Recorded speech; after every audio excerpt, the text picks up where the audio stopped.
Am I wrong for forcing my brother to buy me a new engagement ring? I, 26 male, am proposing to my girlfriend, 24 female, on our 4th anniversary, September 30th.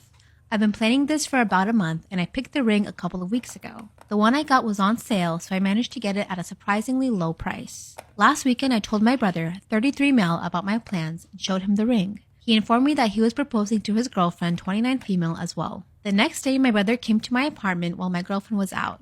He asked me if he could borrow my ring to propose to his girlfriend. I thought he was joking at first, but no. His plan was to propose to his girlfriend, explain he was using my ring as a placeholder, and then take her to pick her own ring later. His reasoning was that he didn't want to spend too much money right away in case she didn't say yes. I've never heard of placeholder rings, so I said no, and the conversation moved on. On Tuesday, he proposed to his girlfriend with my ring. He'd taken it before leaving my apartment. I got distracted at work and didn't notice it was gone until his fiancée sent a picture of herself wearing the ring to our family group chat. I called him to ask about the ring, and he immediately apologized and said he'd keep his promise and give it back to me. But at this point, my girlfriend had seen it, and his fiancé had posted about it on social media, so it was pointless for me to propose using the same ring. We fought about it, and he confessed that while he told his fiancée the ring was a placeholder, he didn't tell her where he had got it from. I felt more angry and betrayed about him going behind my back and taking the ring after I said no than the fact that he stole it. I also know his fiancée enough to know she wouldn't like to learn her engagement ring had been stolen from me, so I told my brother that I'd tell her the truth if he didn't buy me a new engagement ring. We fought again for a few hours, but he finally gave up and agreed. We went to a different jewelry store yesterday and I picked a new ring. I managed to stay in the price range, but the new one was still $100 more expensive. My brother bought the ring, but is still accusing me of being inconsiderate and childish. He is insistent he would have given me the ring back had I given him the opportunity, and I didn't need to threaten him to spend so much money on me. He's now refusing to talk to me. I don't know how I feel about this anymore. I usually talk to my brother about these things, and it's surreal that he's the one I'm fighting. I can't tell my fiancé, and many of our friends overlap. The only other person who knows about this is our mom, who's divided. She thinks what my brother did was wrong, and I'm right to be pissed at him, but I didn't have to stoop as low as I did by threatening his relationship. So, am I the asshole?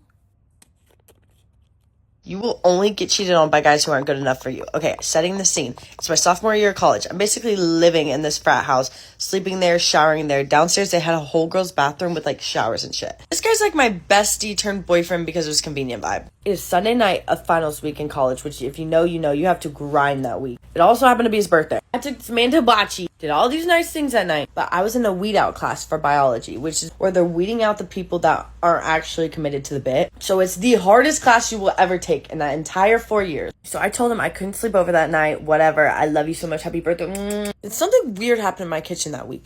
My roommate and my boyfriend are in the room. He's ripping his Jewel, talking about how much he loves the flavor. She goes, oh yeah, you love that flavor? You're a Jewel connoisseur, huh? You love your Jewel. You're a Jewel connoisseur. I was like, okay, that was weird. Anyways, kept grinding for finals, whatever. Got to Friday, my last final. I was done. I went straight to the frat house, was like, wow! Then my roommate texts me, hey, I'm having issues with my boyfriend. Will you come down outside the fraternity and come to my car real quick? I thought nothing of it. I walked down the stairs, get in her car. She goes, this isn't about my boyfriend. It's about your boyfriend. Huh? She gets out her phone, shows me a screenshot. Tinder profile. What? And when I tell you, I'm with this guy every single day. I'm like, when would he have time? What? So in that moment, my stomach is in my ass. But I needed to see it for myself. So I go back upstairs in the frat. I grab his phone because I've never gone through his phone, so it wasn't weird at all. He's playing video games with his friends. I'm looking like I'm changing a song.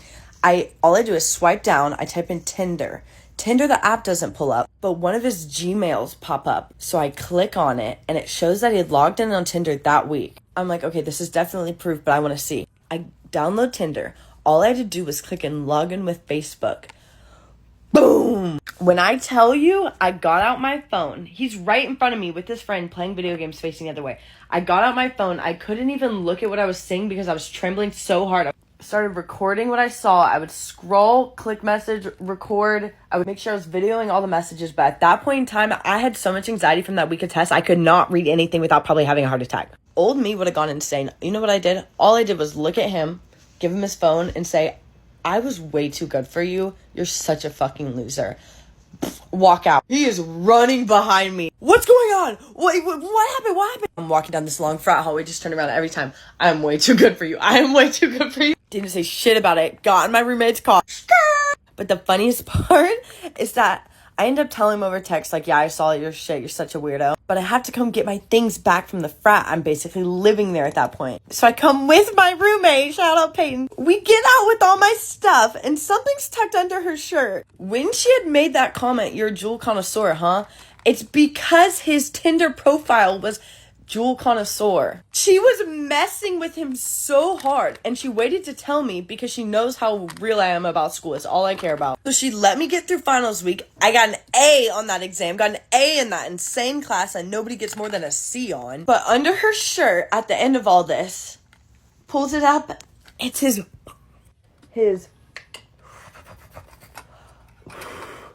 favorite. She was the realest mother I've ever met. It was on his birthday night. He was upset I left to go study for the biggest final of my life. So his little insecure booty crack boy was just fucking hitting up every girl on Tinder. Nobody responded to him. Nobody. That's why I learned never to pick the safe option again. Because they're not safe. They'll cheat because they know they're not good enough.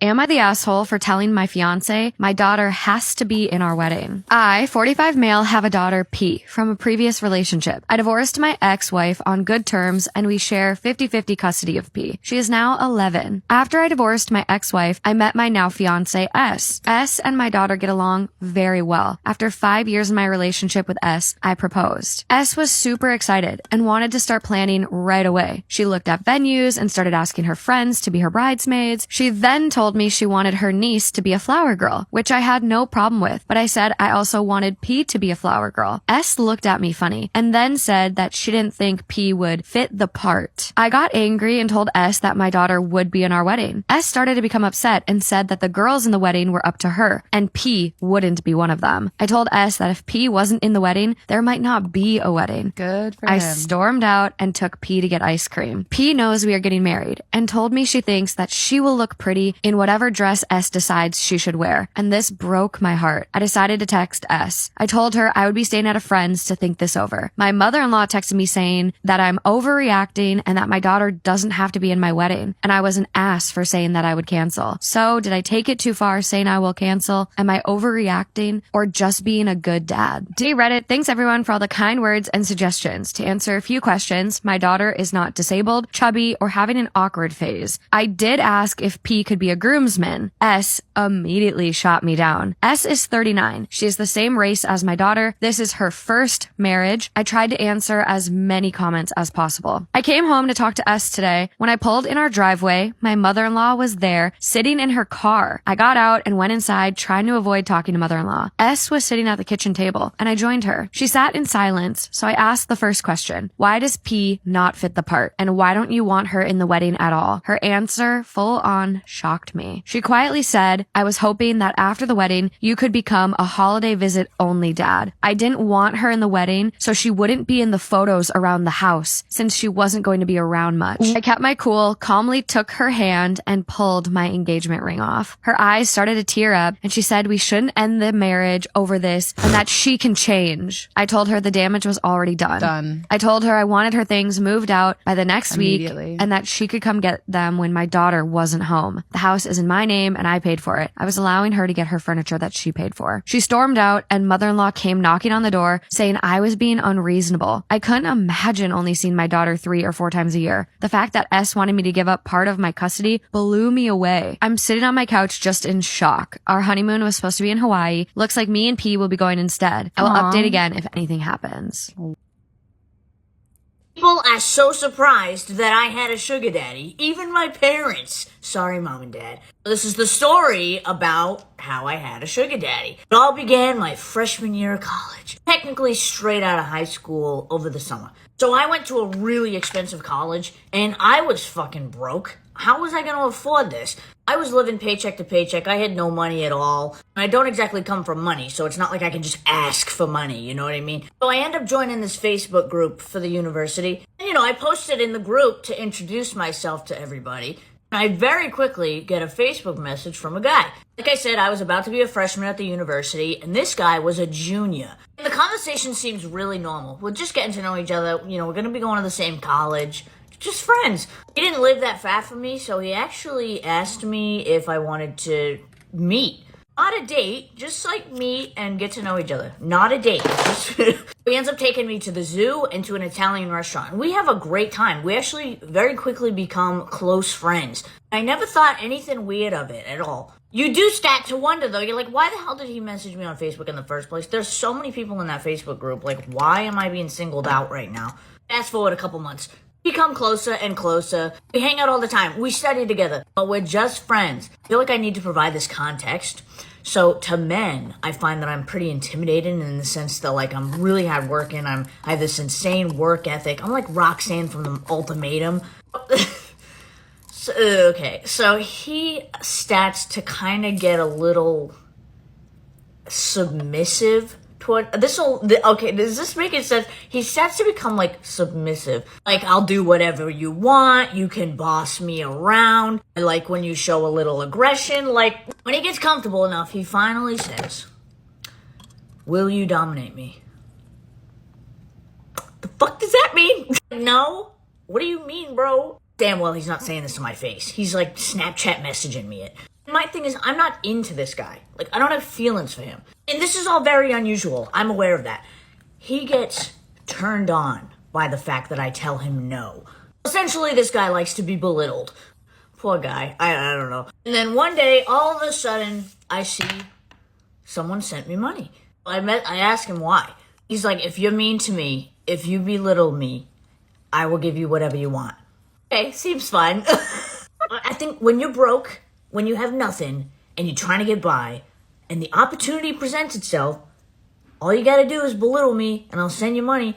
Okay. To me, that didn't seem like a bad bagging, okay? And this went on for a couple years, of him just sending, anytime I belittled him, and people were asking, did I have to give him sugar? Yeah, I gave him some sugar, whatever. Really liked being on the edge of the cliff, if you know what I mean. Right when you get to the edge, you retreat. At this point, the money is regularly coming in.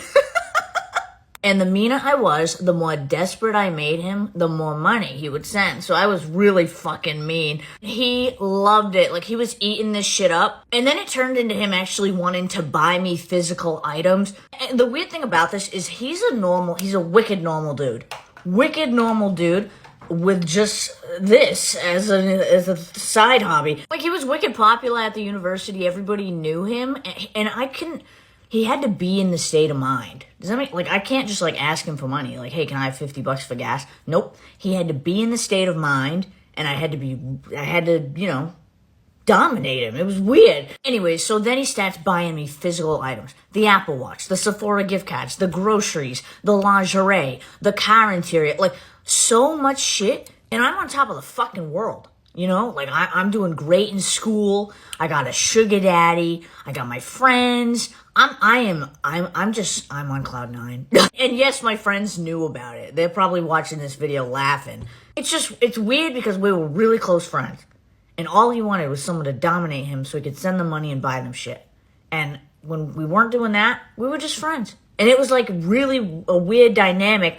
Easily sent me tens of thousands of dollars, bought me thousands and thousands of dollars worth of stuff at Sephora. And one thing I actually really am grateful for is he bought me so much fucking makeup. And everybody knew how much I loved makeup. And like, I couldn't afford makeup, so that means a lot to me. And we stayed friends up until about the time I met Cody. He was my really good friend and sugar daddy. Do I regret it? No. I don't regret it at all. It was honestly kind of innocent in a way. I was a full-time college student working multiple jobs, and I was just trying to get by. And I like nice things, okay? College, good times, am I right? It's crazy to see where I am.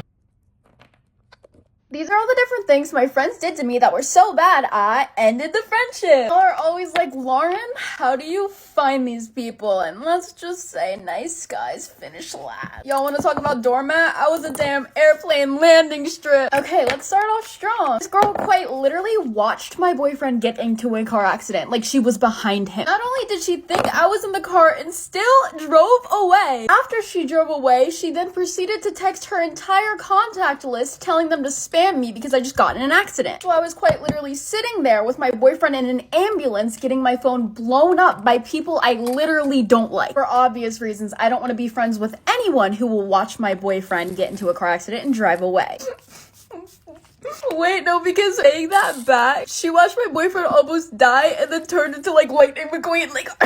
Okay, this next one occurred when I was 16 years old. The same day that this girl tried to break the news that she's no longer taking me on a beach trip, she's taking her boyfriend instead. I wish I was kidding. She asked me to buy her a car. And if she can pay me in payments and finance it like I'm a bank. Like, girl, at least wait till the next day. There's actually an entire viral story time about that on my YouTube channel. YouTube is also the reason why I had that much money at 16 years old, if you're confused. Okay, this next one is a dude who actually has a pretty decent following on here, but we used to be online friends. One day he asked me for my opinion on these shoes. These shoes were ugly. They like had a rope around them or some shit. So obviously I told him that they were ugly because we always did that. I guess he was feeling extra sensitive this day because he said, that's why your only source of income went to jail while my dad was sitting behind bars, by the way. And I would cry about it to him every day. Not gonna lie though, he kind of ate with that one. Like, that was a good comeback. Good roasters are far and few these days, so if you can actually hurt my feelings, at least I can end the friendship with some respect for you. He also invited me down to New Jersey and left me stranded there. So that was fun. I got a hotel, got my nails done, kept myself busy, you know, it's fine. Next girl was just extremely emotionally mature. She could dish it out, but she couldn't take it. Couldn't have an actual constructive conversation without her taking it as like a personal attack. And I'm just past the point of walking on eggshells in a friendship, especially an online one. This next girl ruined me and my boyfriend's hair on purpose and then refused to pay us our money back. And honestly, if she would have just left it at the ruined hair, I could have probably got over it. She also cut 7 inches off when I asked for a trim, so it was really fun to live with. But it was how she acted afterwards that was my final straw. This next girl took place in middle school. She never stole from me because I never gave her the chance to, but she stole from all of my friends. She would go over their house and take their stuff and think that they like wouldn't notice. Not to mention, I saw her on New Year's and I shit you not, she grabs my face and just like kisses me. We weren't even friends at this point, mind you, and she gets around. Not even in an SLUT shaming way, but as in a I don't want an STD kind of way. So yeah, that was kind of traumatizing. Okay, this is a fun one because we were childhood best friends. Basically, when we were younger, we knew each other's passwords and she just kind of never changed hers. So my nosy ass was like stalking a little bit. One day I found in her messages, her and my other childhood best friend sending back and forth my TikToks and making fun of me. Oh, because it was so funny because I like fully accused both of them and I just told each other, one of you guys gave each other up. And obviously they both know that it wasn't them, so they were just blaming each other. Nah, but screw you guys for that. Like, I was so real to you, except for, you know, stalking your shit. I guess I kind of deserve that one. This next girl low-key wanted to be me, but it came across in a I hate everything about you way. If you don't know what I mean by that, she wanted, like, everything that I had. Like, we both wanted to be YouTubers, but she would call me and, like, try to convince me to quit YouTube and, like, all this weird shit. Make fun of absolutely everything I liked, but copied everything I liked. I guess you could say I was just sick of calling one of my biggest haters my best friend. Okay, this one actually kind of sucks because I was best friends with this kid since I was like 5. We did everything together. One day he decided to become friends with a friend group that like passionately hates me. And these were like trashy people, like the people that always wanted to be popular in high school but it never really solidified. So they kind of lived out their dreams by just bullying everyone. No, because they literally leaked my address and harassed me online for months because I did social media. Not only did he like hang out with them regularly, but he started choosing them over me and just watching everything they were doing to me. Not gonna lie, that one was a little bit of a slap in the face. Everybody's like, how did you get your revenge? Like, you had to do something back, right? Honestly, posting a story time and making money and content off of what they did to me is enough revenge for me.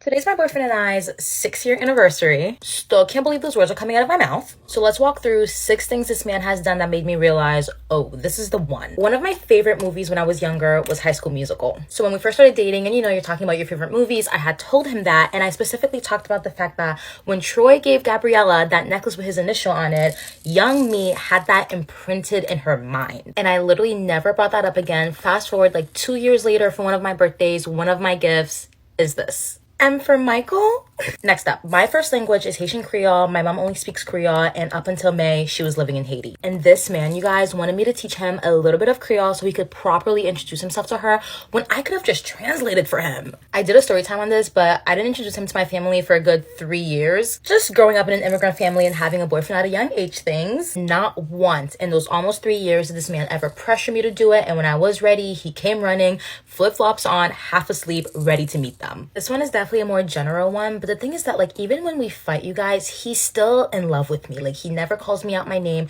never ever gets disrespectful. Then there was an incident in 2020 when one of his family members were just like, I just think that, like, all lives matter. Like, I don't get it. And he was so quick to speak up, you guys. He was like, you can't say that. This is what you're doing to the Black Lives Matter movement when you say that, and explaining what the Black Lives Matter movement means. And I know that's so bare minimum, you guys, but it was just so nice, especially in 2020, to not have to be the one doing the educating. Last but certainly not least, we had started a joint savings account together, and his parents were like, damn, like, that's a big step. Are you guys sure? And this man is like, yeah, I'm gonna marry her. And like, he's always said it to me, but like, him saying it to his parents was like, okay. Literally, I can make a part 2 to this because this man, but happy 6 years to us. About 2 years ago, I nannied for this family, and they were pretty high status. Like, they themselves weren't that famous, but all of their friends were, like, extremely famous people. When I was going through the screening process for this job, the nannying agency was like, hey, heads up, this school district has a lot of celebrity kids. I ended up getting the job, and on the first day of school, the mom ended up coming with me just to, like, walk me through pickup or whatever. She was like, heads up, you may see X, Y, and Z actors. The thing with me is that I'm really bad with pop culture, so, like, I've heard these names, obviously, but, like, I couldn't tell you what they looked like. I went to the pickup, and I don't really recognize anyone, so, like, I just don't really think anything of it. The family was a boy and a girl, and the girl did theater, so I had to pick her up after like the regular pickup time to get her from rehearsal. In this pickup area, it was always me, another nanny, and then this dad. And the nanny was always on her phone, so like I never really got to talk to her. I see the dad, and I'm like, oh yeah, he looks kind of familiar, but I don't know. And it's not like I can even Google him because I have no idea. I'm just like, I see his face, and I'm like, he looks familiar, but he's also just like hot. So like maybe that. Start talking to this dad, and he's like so kind, and he's asking me like where I'm from, what I do, and I'm like, oh, I'm an actor, and he's like, I'm an actor too, and I'm like, oh my god, that's awesome. And we start talking about like theater, film, TV, movies, whatever fucking actors talking about. It turns out that our kids were good friends, and we lived near each other, so like we'd all walk home together every day, and like the kids would walk ahead, and it would just be me and the dad chatting, whatever. Fast forward 2 months, and I'm helping the family with the Christmas cards, right? So they like have the cards printed, and I have to like get the address from the address book and then write the name on the card. Get to one name in particular, and I'm like, huh, this is a really familiar name, but I can't quite put my finger on who this is. So of course I do like a little Google, and I'm like, oh my god, this is the dad. Like this is the guy that I've been like hanging out with at after school pickup every day. And it was in fact Peter Dinklage. Like I was just hanging out with Peter Dinklage. I just had no fucking idea. Before you're like, Molly, what the fuck? I hadn't watched Game of Thrones at the time. I've since watched Game of Thrones, like literally because of this. And also like, I don't want to assume that every little person I meet is the guy from Elf. Like that's fucked up. But honestly, I'm sure that he loved the fact that I had no fucking idea who he was. Or he thought I was lying, which like when you're that famous, like both possibilities are like very likely. When I found out my best friend and my man were dating, that was when I knew that the world was wicked. Why is the world so wicked? This thing was happening right under my nose, and I had no clue because I mind my business. Die. But you know who serves the living God? Me. Information to fall right on my laps. This lady was trying to turn us into a sugar with me, and she was 30 at the time. You know when you're 18, 30 seems like... Now I'm like, ah. And in one of her attempts, she took us out on a night that we paid for. Eventually, the guys we met eventually paid for the night. We bumped into her friends from ABJ. But they do one that she can never tell Mahala. I said, ah. And we were like 18-year-olds from like Lagos. Like, we're like, what is this exotic meat? Like, it's good exotic. They were also way older. You know when you're 16, 17, 18, when you talk to older guys, it's like, oh my god, what? Like a mini god just dropped. Everybody coupled up. My friend, what do we call her? What's snake in French? Snake in French. Serpent. Serpent. Guy that Sugar Mommy rejected and Serpent ended up having some kind of a thing. Ended up being a whole issue. Sugar Mommy babe eventually even started having a thing with her friends. Man. See, it was very messy. Serpent had a guy too that she spoke to that night. And over time, things just went bust between her and that guy. Me and Pookie, we was going strong. I'm in Bath. You're in Birmingham. I used to travel to Birmingham a lot to party. And I like but sometimes do you need a little bit of a I wanna be close to some flavor. Back then anyways, one of those weekends I had not gone to Birmingham. He called me. We were having a conversation and he just drops like almost like a whisper. Oh yeah, and Serpent was at mine this weekend and she had a little bit too much to drink and it was so funny. And then he sent me a video of Serpent in his house. I said, What's the meaning? If you ask me, who will I ask? No, Kenny, why were rubbish? I didn't even know that friendship breakups existed. Like, if you're locked in, you're locked in for life. I would leave a man in a heartbeat. My friend, even when she's doing like this to me, she's doing like this. She wants me. I'll literally find an excuse. I'll say, no, she's trying to remove bone from my throat. I said, you know what? Maybe she went there for a cleaning job. I couldn't believe that my girl was trying to talk to my mom. Maybe she went there for survey, something. She would tell me, don't worry, like, but like next week when I come to Birmingham, she would tell me. Maybe she just doesn't want to tell me over the phone. I go to my friend's house now, and that whole weekend she was just acting somehow. My instincts don't lie. You know when someone's vibes are just off. I said something. I was still not believing that she was the one that did anything. That weekend, we ordered pizza. Now we knew each other's passwords. Because what are you hiding? We ordered pizza for me to collect her phone to see the order. Babe was going to the toilet. She was taking her phone. I said, trying to open her phone now. Baby changed her password. I said, no, Pookie. Something's up here. This man is trying to get you in a tight corner. I'm going to save you, friend. Moo, where's Boo the fool? She needs to give me her crown. Me, the only thing that's in between me and information I need. See information I need. It can only be God. If I want to find out, I will find out. The only thing is normally I mind my business to a fault. So I open her phone now and I see that she's been texting my man. By that point, I'm like, I'm still deluded. I'm like, no, she's not the one texting him. He's the one texting her. What made my senses started to go, what's that? He now said, is this your lipstick? Did you leave your lipstick? I said, I thought she went for a cleaning job. I be sorry. What is that? What's that got to do with a lipstick, yeah? What's that got to do with anything? As a law student at the time, I said, I need evidence. I need some evidence in my hands right now. I ignore it. I didn't say anything. I don't say anything to her. My mumu button, she had it like this. One night, I go out, I come back. This baby is cackling on. You know that kind of laugh when you first hear that your first primary school boyfriend likes you, like you're blushing, your cheeks are reaching your ear. Like they're not talking about something, send me to carbonara. I said, send me to carbonara. Maybe my friend has found a new man. Hey, I didn't know I was the butt of the joke. What was actually busting my brain in that situation was, this guy is not funny. Like, why were you laughing? I was the funny one. I was cracking the jokes in the relationship. That guy did not have one funny bone in him. I was like, why are you laughing? She now said, I shouldn't be worried that he's just trying to teach her how to make carbonara. I said, YouTube, you do not see. TikTok, you do not see. Instagram, you do not see. Google, you do not see. My boyfriend? Anyways, I said that's not hardcore evidence. In the court of law, hearsay evidence is normally inadmissible. We have to get to the root of it, the thick of it. That night I'd gone partying. So that sugar mommy babe from the beginning came and told me, if you see what Sepon is doing, she's slapping her bosoms on the kitchen counter. I said it's a lie. The fact that this babe thought it was comfortable to be doing this thing under my nose, because me, I'm a buffoon, right? This babe was slapping her bosoms for real. She was all over. I said, first of all, this is not a first-time activity. I said, you know what? I'm going to catch her. I said, I need to catch them. Like, I need to, you know when you catch somebody like this, catch them red-handed, catch them. One day, I was talking to her and someone rang her bell. She forgot, in her slithering snake brain, she forgot that she had asked my man to come and visit her. So, babes went to go and open and asked, who's there? My man said, it's me. I said, wow. A home visit. Wow. Is it part of the census committee? Because he must have come to count the number of the population. Because why is he coming to your house? I could see her face visibly. Boom. That he said he was hungry and she asked him to come and eat. I said, hungry for what? There's no restaurant in the whole of Birmingham. You, Sepon cannot cook. Do you know what baffled me the most? Sepon cannot cook. Sepon used to call me. Sepon abi segbon. Let me turn it to Yoruba. Sepon cannot cook. Sepon used to call me to tell her how to cook jollof rice. I'll be telling her, okay, pour this amount of onions, pour this amount of... If she wants to cook okra soup, she'll call her mom. I said, it's now your there is thinking jollof rice that the water is filling the pot. It's literally 3/4 water, 1/4 rice. That's what is coming to come and eat. I said, you're having jolly good dinner. I can't hold you. She was never really a great friend to me, but I never thought it would come to this. Anyways, I saw him recently at the wedding, and he was trying to talk to me because you don't men have audacity. Ima. I was like, who is that? I don't know you. I've never seen you. And I was even there with my man. I was like, I've never seen you in my whole life. Who are you? What's your name? As for Sepon, I don't know where she is alive now. I don't wish her the best, if I'm being honest.